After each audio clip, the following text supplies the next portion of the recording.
इस मूवी में आप देखेंगे एक कहानी जापान की। इस मूवी की कहानी काफ़ी मज़ेदार है और इसको देखकर आप लोगों के मन खुश हो जाएगा। इसलिए कहानी को मज़े तक ज़रूर देखें। तो चलिए, अब हम इस कहानी को शुरू करते हैं। फिल्म की शुरुआत में आज से कई सालों पहले विराज राज्य का एक गांव दिखाया जाता है, जहां एक माली के परिवार में एक बच्चा पैदा होता है। दाई बच्चे के माता पिता से बताती है कि इस बच्चे के शरीर पर सौभाग्य का निशान है और यह बच्चा बहुत ही शक्तिशाली होगा, इसका हमेशा साथ देगा और इसे हर मुश्किल और परेशानी से बचाएगा। यह सुनकर बच्चे के माता पिता बहुत परेशान होते हैं और हाय से पूछते हैं, क्या सच में हाय कहती है? हाँ, यह इतना शक्तिशाली है कि इसकी एंगेजमेंट महारानी राजकुमारी से होगी। फिर घर से बाहर निकलकर हाय ये बात गांव की कुछ औरत से बताती है, तो उनके जरिए ये बात आग की तरह पूरे गांव में फैल जाती है। इसी दौरान जब यह खबर गांव के पास से गुजर रहे राजा के गुप्तचर को पता चलती है, तो राजा को इस बात को बता देने के लिए महल की तरफ निकल जाता है। अगले पार्ट में राजा का महल दिखाया जाता है, जहां राजा विराइकल अपनी प्रयोगशाला में कई सालों से सोना बनाने की कोशिश कर रहे थे। इस दौरान गुप्तचर महल में पहुंचकर भाग्यशाली बच्चे सारी बातें मंत्री को बता देते हैं। तो मंत्री राजा की प्रयोगशाला में जाता है, तो वहां शोध में लगा राजा मंत्री से कहता है, प्राचीन से लेकर मिस्र तक सभी को धातुओं को गोल्ड में बदलने की कला दे रहे थे और मैं सब कुछ छोड़कर इतने सालों से सोना बनाने वाला उपयोग बनाने की कोशिश कर रहा था। आखिर हर बार मेरा प्रयोग असफल क्यों हो जाता है? मंत्री कहता है, पता नहीं महाराज। इसी दौरान राजा की एक लौटी बेटी इंदुमती वहां पर पहुंचती है। विशपेल की माँ बहुत पहले ही उनका देहांत हो चुकी था और राजा अपना ज्यादातर वक्त सोना में ही बिताया करते थे, इसलिए अकेली रहने की वजह से इंदुमती गुमसुम रहती थी। वो राजा से कहती है, क्या आप मेरे साथ खेलेंगे? राजा उसे गोद में उठाकर उससे कहते हैं, एक बार मुझे सोना बनाने के बारे में जानकारी हो जाए, फिर मैं तुम्हें ज्यादा से ज्यादा टाइम दूंगा की कोशिश करूंगा। वहां खड़ा मंत्री राजा से बताता है, महाराज, सूचना के अनुसार गांव में फूल वाले माली के घर एक ऐसे भाग्यशाली बच्चे का पैदा हुआ है जो बड़ा होकर राजकुमारी जी से शादी करेगा। ये सुनकर राजा सोच पड़ जाते तुरंत घोड़े पर सवार होकर मंत्री के साथ गांव के लिए निकल जाता है। फूम माली के घर चलकर वह उस बच्चे को देखते हैं और उसके पिता से कहते हैं, अगर यह बच्चा इतना शक्तिशाली है, इतनी हिम्मत कैसे सोच लिया कि एक गरीब माली का बेटा बड़ा होके मेरी प्यारी बेटी राजकुमारी इंदु कराऊंगा। अब ना यह जिंदा रहेगा और ये ना ही बड़ा होगा। फिर कुछ देर बाद राजा अपने राजमहल को वापस आ जाता है और उस टोकरी में रखा बच्चा नदी के पानी में तैरता हुआ वहां बहुत दूर एक छोटे दूसरे गांव तक पहुंच जाता है। वहां पे नदी के किनारे धोबी कपड़े धुल रहे थे। एक लोहार की पत्नी जब नदी में उस बच्चे को तेज में रोते हुए देखती है, तो वह जल्दी से नदी में जाकर उस प्यारे बच्चे को उस बॉक्स से निकल लेती है, फिर उसे लेकर अपने घर आ जाती है। लोहार अपनी पत्नी से पूछता है कि यह किसका बच्चा लेके आई हो?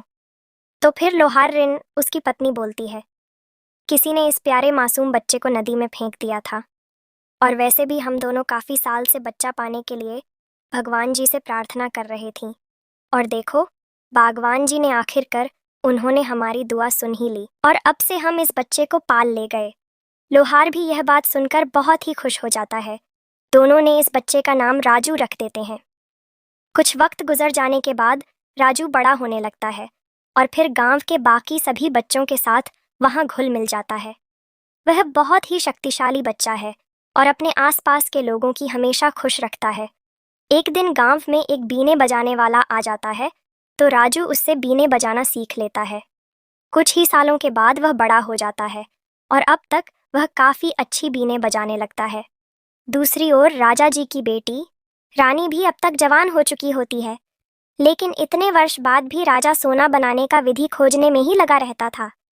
इसीलिए ना तो अपनी बेटी को टाइम दे पाता है और ना ही अपनी प्रजापति को प्रयोग में बार बार फेल हो रहे राजा से उनका महामंत्री कहता है, महाराज जी, पड़ोसी राज्य में भूरिंग सभ्यता से जुड़ी एक प्राचीन रसायन शास्त्र की किताब थी। शायद उसमें आपको सोना बनाने की विधि मिल जाए। यह सुनकर राजा मंत्री के साथ घोड़ी पर सवार होकर वह किताब लाने के लिए पहुंच पड़ता है। अगले पार्ट में राजू का गांव दिखाया जाता है, जहां किसी घर के फनसब में राजू बीने बजा रहा था और सभी लोग उसकी धुन पर झूम झूम कर डांस करते हैं। इस दौरान किताब लाने के लिए निकला राजा जी जब उस गांव के किनारे से गुजर रहे होते हैं कि तभी बहुत ही तेज में बरसात होना शुरू हो जाती है। बरसात से बचने के लिए राजा जी गलती से उसी के ही घर में जाता है जहां फनसब में सभी लोग झूम झूम कर नाच रहे होते हैं। तभी राजा जी को देखकर बाकी सभी लोग तो नाचना बंद कर देते हैं, पर राजू अभी भी अपनी ही मस्ती में मस्तानी बजा रहा होता है। फिर जब उसके पिता उसे राजा के बारे में बताया तो तब वो भी राजा का स्वागतम करता है। राजा जी उससे पूछते हैं कि तुमने इतना अच्छा बीने बजाना किसने सीखा? तब राजू के पिता बोलते हैं, इसने ये खुद ही से सीखा है। अब राजू राजा जी से बोलता है, भले ही मेरी माँ ने आज के 22 साल पहले एक नदी में मिले थे, पर मेरे माता और पिताजी मुझे अपने सगे बेटे से भी बहुत ही ज्यादा प्यार करते हैं। लोहार राजा जी से बोलता है, यह इतना शक्तिशाली है कि नदी में इसे कोई दुर्घटना नहीं पहुंचा। ये बात सुनते ही राजा जी बहुत ही गहरे सदमे चले जाते हैं, क्योंकि उन्हें और उनके मंत्री को पता लग जाता है कि यह वही बच्चा था जिसे आज 22 साल पहले बॉक्स सहित नदी में फेंका था। यह जानकर राजा का गला सूखने लग जाता है और वह पानी पीता है। फिर राजू से कहता है, 5 दिन बाद राजकुमारी जी का बर्थडे, मैं कुछ काम से मैं बाहर जा रहा हूँ, पर मैं सोच रहा हूँ तुम उसी दिन राजमहल में अपना बिना बजाओ, राजकुमारी को यही ज्यादा पसंद आएगा। फिर राजू बोलता है, मैं एक लोहार का बेटा हूँ राजा जी, आपके वहाँ ना रहने पर मुझे महल में घुसने ही नहीं दिया जाएगा। यह सुनते राजा जी एक खत देते हैं और उस पर अपनी राज की मोहर लगाकर पत्र को गोल करके राजू को देते हुए बोलते हैं कि महल के गेट पर पहुंच जाना। तुम ये पत्र वहां के सैनिकों को दिखाओगे तो वह सब समझ जाएगा। फिर राजा जी राजू से बोलते, अभी तुम महल के लिए रवाना हो है, और खुद अपने राज्य मंत्री के साथ रसायन शास्त्र की बुक लाने चला जाता है।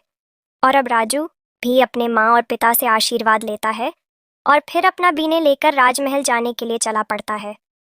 वह जंगल से होकर आगे बढ़ रहा ही होता है और राजू इससे पहले वे कभी राजमहल तक नहीं गया था और चलते चलते रात भी हो गई थी है, इसलिए वो जंगल में रास्ता भूल जाता है। अगले पार्ट में जंगल में आग जलाकर बैठे हुए कुछ रिबल्स को दिखाया जाता है। उन लोगों ने उस जंगल में ही अपना बसेरा डाला हुआ था। वह सब आपस में ही बातचीत कर रहे होते हैं कि राजा से बचने के लिए हम सबको किसी सेफ्टी स्थान पर रहना होगा। इसी बीच जंगल में भटकते भटकते रहा राजू वहां पहुंच ही जाता है। उसे देखकर वो लोग चौकन्ना हो जाते हैं और फिर उसे पूछते हैं कि तुम यह क्या कर रहे हो? तभी राजू बताता है कि मैं राजा जी के राजमहल तक जा रहा था, पर देर रात हो जाने की वजह से मैं रास्ते भूल गया हूँ, इसलिए सूरज होने तक मैं कहीं रुकने का स्थान की जगह ढूंढ रहा हूँ। तभी राजा जी का ये नाम सुनते ही वो लोग अपनी अपनी धारदार चाकू निकलते हैं, तो राजू उनसे से बोलता है कि मैं राजा जी का कोई दोस्त ये फैमिली से नहीं हूँ। उन्होंने अपनी जान सी बेटी के पैदाइश के जश्न पे मुझे उनके राज्य महल में जाकर बीने बजाने का हुक्म मिला था। यह बातें सुनकर राजा के दुश्मन उनका बोस अपने दोस्तों को उस पर हमला करने से मना कर देते थे और फिर राजू से बोलते हैं कि हम लोग रिबल्स हैं, तुम हम सबके बारे में अच्छी तरह ज़रूर सुना होगा। राजू बोलता, जी है। हाँ। तो बॉस उससे बोलता है, हम उस घमंडी पाखंड राजा को मिटाना चाहते थे, जिससे वह जनता का सारा धन और पैसा अपना सोना बनाने के शोध पर काफ़ी बर्बाद कर चुका है, फिर भी आज तक वो सोना नहीं बना सका। उसे जनता के दुख दर्द और परेशानी से कोई भी मतलब नहीं है।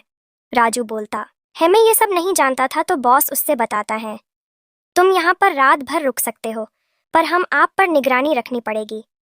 इसके बाद वो लोग राजू को वहीं अपने कैंप के पास एक पेड़ से बांधकर बिठा देते हैं और उसके पास से राजा का पत्र ले लेते हैं।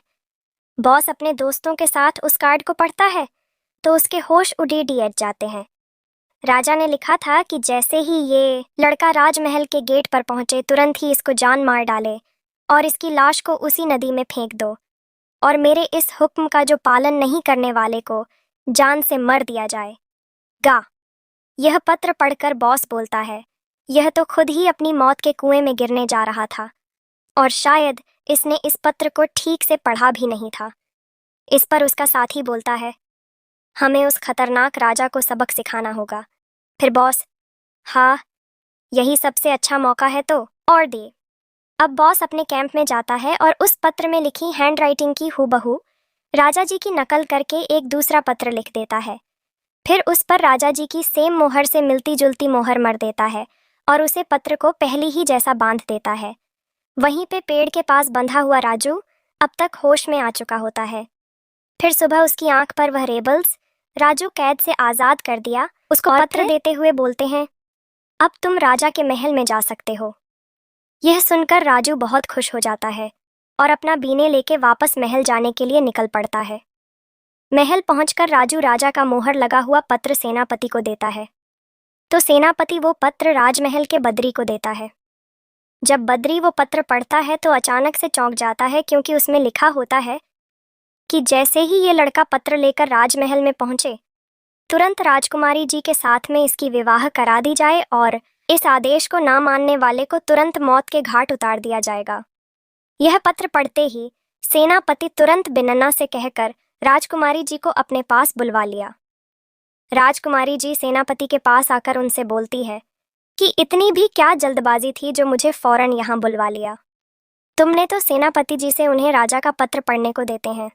तो राजकुमारी रानी जी इस वो पत्र को पढ़ती ही तो उनका दिमाग हैंग हो जाता है और वह पिटारी से बोलती हैं कि यह कैसे हो सकता है, मुझे तुरंत ही शादी करनी है मजबूरी में।